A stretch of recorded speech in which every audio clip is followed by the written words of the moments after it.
Pourquoi faut-il constituer un fonds de rénovation? À quoi sert-il? Combien faut-il alimenter? À qui appartient-il? Bonjour, je suis Esther Lauber et dans cette vidéo, vous apprenez tout ce qu'il faut savoir sur le fonds de rénovation. Qu'est-ce qu'un fonds de rénovation? Le fonds de rénovation est une provision pour pouvoir financer à l'avenir les travaux d'entretien et de réfection importants et les travaux de construction des parties communes. Il est alimenté par les propriétaires d'étages.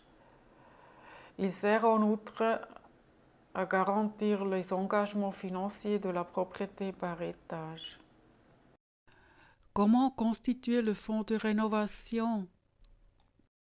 Le fonds de rénovation peut être créé dans l'acte de constitution, dans le règlement d'administration et d'utilisation ou par une décision d'une assemblée des propriétaires par étage. Est-il impératif de constituer un fonds de rénovation? Les propriétaires d'étages n'ont aucune obligation légale de constituer un fonds de rénovation, mais il est très utile et important pour pouvoir garantir le financement des travaux futurs. À qui appartient le fonds de rénovation? Le fonds de rénovation est un patrimoine de la communauté des propriétaires d'étages. Comment alimenter le fonds de rénovation? Les propriétaires d'étages peuvent fixer les montants des contributions au fonds de rénovation à la majorité simple. Ils peuvent les fixer par exemple à un pourcentage de l'assurance bâtiment ou de la valeur de construction. Les copropriétaires peuvent décider que l'alimentation au fonds de rénovation est plafonnée à un certain montant. La fixation des versements peut aussi être déléguée, par exemple au comité ou à l'administrateur, mais l'assemblée des propriétaires d'étages peut corriger le montant fixé. Tous les copropriétaires doivent verser leur quote-part. Si un copropriétaire ne verse pas sa quote-part, la communauté des copropriétaires peut faire valoir une hypothèque légale et le droit de rétention. Où est placé l'argent du fonds de rénovation? Les propriétaires d'étages décident où placer le montant du fonds de rénovation. En principe, l'argent est placé sur un compte courant ou sur un compte d'épargne auprès d'une banque suisse. Qui décide l'utilisation du fonds de rénovation? Le fonds de rénovation peut être utilisé pour des travaux nécessaires, utiles ou somptuaires selon la majorité prévue dans la loi ou dans le règlement d'administration et d'utilisation. La suppression du fonds de rénovation. Les copropriétaires peuvent décider la suppression du fonds de rénovation à la majorité simple si aucune autre majorité est prévue. Qu'est-ce qui se passe avec la part du fonds de rénovation au cas de vente d'un lot de PPE?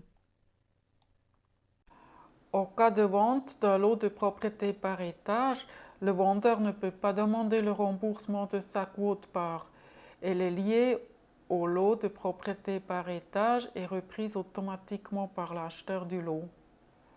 D'ailleurs, un fonds de rénovation suffisamment alimenté peut rassurer un acheteur qu'il n'aura pas des coûts imprévus élevés à supporter à l'avenir.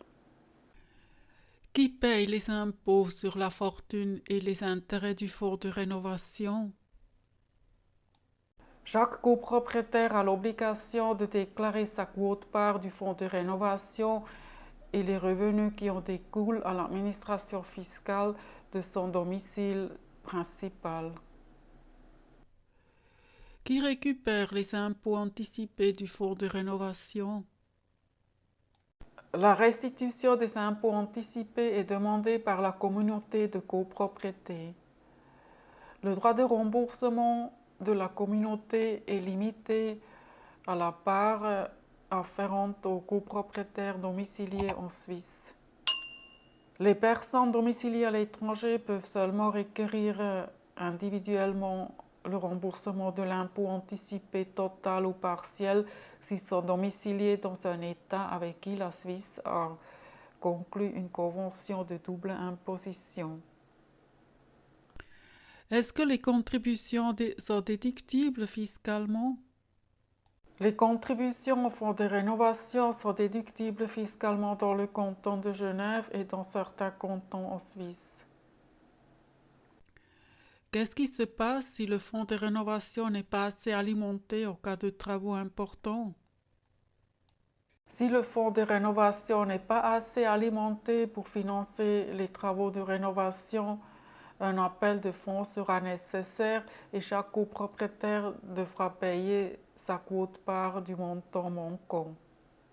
C'est la raison pour laquelle c'est important de prévoir, calculer et planifier les travaux suffisamment à l'avance et de veiller qu'il y aura assez de l'argent épargné dans le fonds de rénovation le cas échéant.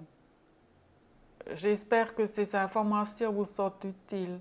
Si vous avez aimé cette vidéo, partagez-la et mettez le pouce en haut. N'hésitez pas à écrire des commentaires et d'abonner notre chaîne de YouTube. Si vous appuyez sur la cloche, YouTube vous en fera une alerte de toutes les nouvelles vidéos publiées. Je vous en remercie. À bientôt et au revoir.